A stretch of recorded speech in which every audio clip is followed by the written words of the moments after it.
আর আমি এখানে দাঁড়িয়েছি বাংলাদেশ জামাতে ইসলামের পক্ষে কথা বলতে হয়।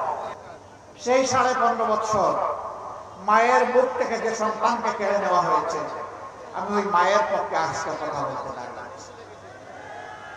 যে বাবার বুক থেকে তার সন্তানকে তুলে নেওয়া হয়েছে, আমি সেই বাবার পক্ষে কথা বলতে দাঁড়িয়েছি।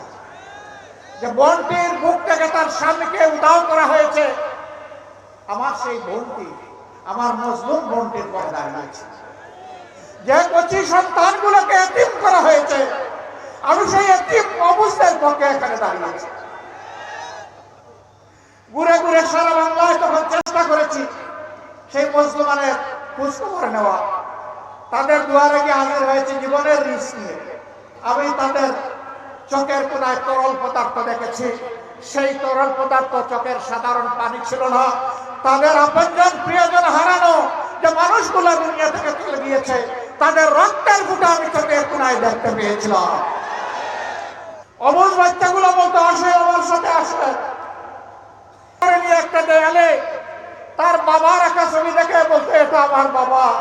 আমার বাবা কি আর আসবে? এই শিশুদেরকে জবাব দেওয়ার মতো কোনো ভাষা আমাদের বুকে টুটে ছিল না। সেদিন আমরা স্তব্ধ হয়ে গিয়েছি। সারা বাংলাদেশকে বৈধ ভূমিতে পরিণত করা হয়েছিল।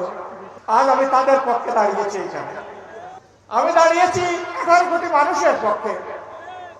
সিন্ডিকেট করে চাঁদাবাজের কবলে ফেলে যাদের উপর দৈহিক, মানসিক সব ধরনের নির্যাতন করা হয়েছে। ব্যাংকগুলো ডাকাতি করে উজাড় করে ফেলা হয়েছে।